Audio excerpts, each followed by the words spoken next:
Hello everyone, welcome back to more from Madhu vlogs.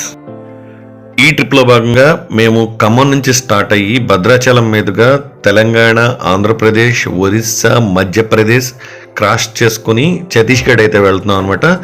ఈ ట్రిప్లో మేము 8 మెంబర్స్ 2 కార్స్లోనైతే ఈ ఛత్తీస్గఢ్ ట్రిప్కి అయితే మేము స్టార్ట్ అయ్యాము. మేము ఖమ్మం నుంచి నైట్ స్టార్ట్ అయ్యేటప్పటికి 11 o'clock అయింది. ఈ ట్రిప్ అయితే 3 to 4 days అయితే ఉంటుంది. ఈ 4 daysలో మేము ఛత్తీస్గఢ్, మధ్యప్రదేశ్లో ఉన్నటువంటి మ్యాక్సిమం బెస్ట్ టూరిస్ట్ స్పాట్స్ని అయితే నేను మీకు ఎక్స్ప్లోర్ చేసి చూపిస్తాను.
వన్ అండ్ హాఫ్ అవర్ ఈ భద్రాచలం సరౌండింగ్లో ఉన్న ఈ ఫారెస్ట్ ఏరియాలో తిరిగిన తర్వాత మళ్ళీ మేము ఫస్ట్ బ్లాక్ అయిపోయిన రోడ్, అంటే ఏదైతే ఆ చెక్ పాయింట్ ఉందో ఆ చెక్ పాయింట్ని దాటేసి మళ్ళీ మెయిన్ రోడ్లోకి, అంటే భద్రాచలం నుంచి ఒరిస్సా, మధ్యప్రదేశ్ మీదుగా ఛత్తీస్గఢ్ వెళ్ళేటటువంటి హైవేలోకి అయితే వచ్చాము. మళ్ళీ ఇక్కడ నుంచి ఒక 15 kilometers to 20 kilometers వెళ్ళిన తర్వాత మళ్ళీ రోడ్ బ్లాక్ అయిపోయింది. అంటే ఏంటంటే గోదావరి వరద ఉధృతి వల్ల బ్యాక్ వాటర్ అంతా మళ్ళీ భద్రాచలం బ్యాక్ సైడ్ ఉన్నటువంటి పొలాల్లోకి ఈ రోడ్స్ మీదకి పోటీ పడిసేయడం వల్ల, అంటే వాటర్ వెనక్కి వచ్చేయడం వల్ల ఈ సిచ్యువేషన్ అయితే ఏర్పడిందని చెప్పి ఇక్కడ లోకల్ ఉన్నటువంటి ఈ ప్రాంతవాసులు అయితే చెప్పారు. సో ఇంకా చేసేదేమీ లేక నావిగేషన్ యూస్ చేసుకుని, అలాగే ఇక్కడ ఉన్నటువంటి లోకల్గా కనిపించేటటువంటి విలేజెస్ని అడ్రస్ అడుగుతా షార్ట్ కట్ అనమాట. కుస్మా అంటే ఆంధ్ర ఒరిస్సా బార్డర్ దగ్గర ఉంటుంది కుస్మా అనే ఏరియా. అయితే ఇక్కడికి చేరుకోవడానికి అయితే కనుక మాకు 3 to 4 hours టైం అయితే కనుక ఇక్కడే కిల్ అయిపోయింది. యాక్చువల్గా మేము మార్నింగ్ 9-10 కల్లా జగదల్పూర్ వెళ్ళిపోదాం అనుకున్నాము. బట్ ఏంటంటే అనుకోకుండా ఈ రోడ్స్ అన్ని బ్లాక్ అయిపోవడం వల్ల మా జర్నీ అయితే మధ్యలో ఆగిపోవడం, మళ్ళీ అడ్రస్ తెలుసుకోవడం, మళ్ళీ యూ టర్న్స్ తీసుకోవడం, దీంట్లోనే చాలా వరకు టైం అయితే ఇక్కడ వేస్ట్ అయిపోయింది. ఈ వీడియో బ్లాగ్స్ అయితే కొంచెం నేను లేట్గా అప్లోడ్ చేస్తాను. అదేవిధంగా ఈ ట్రిప్లోనైతే మీరు చూడబోయే ప్రదేశాలు అయితే నెక్స్ట్ లెవెల్లో ఉంటాయి. మీరు ఎప్పుడు కూడా చూడని కొత్త ప్రదేశాలని ఈ వీడియో బ్లాగ్లో నేను ఎక్స్ప్లోర్ చేసి మీ అందరికీ ఎక్స్క్లూజివ్గా చూపిస్తాను.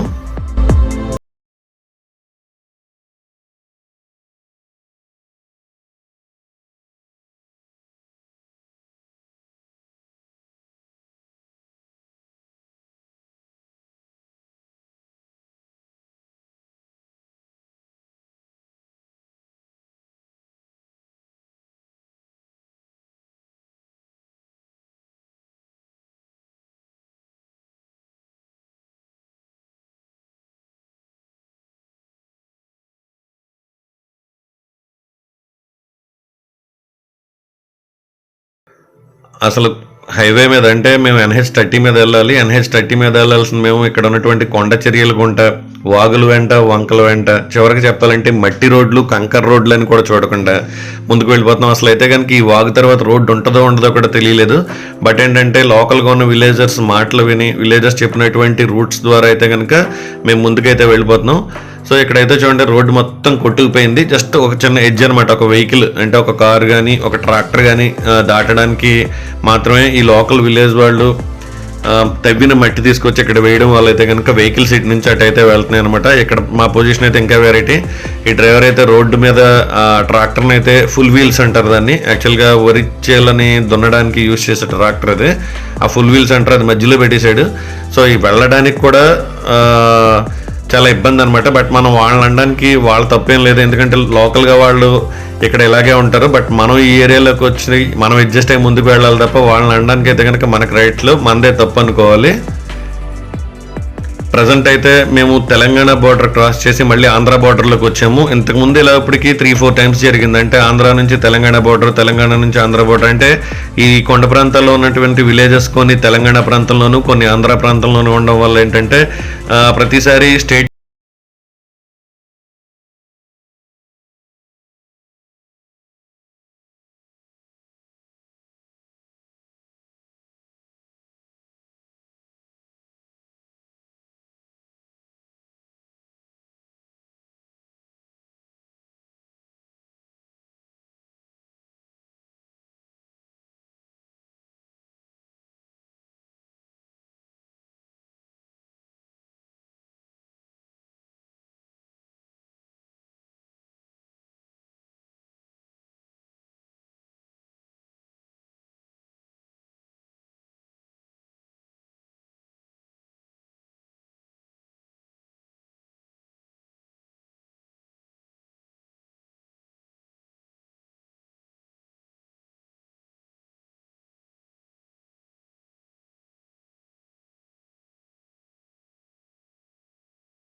లో చాలా క్లియర్ గా చూపించడం జరుగుతుంది.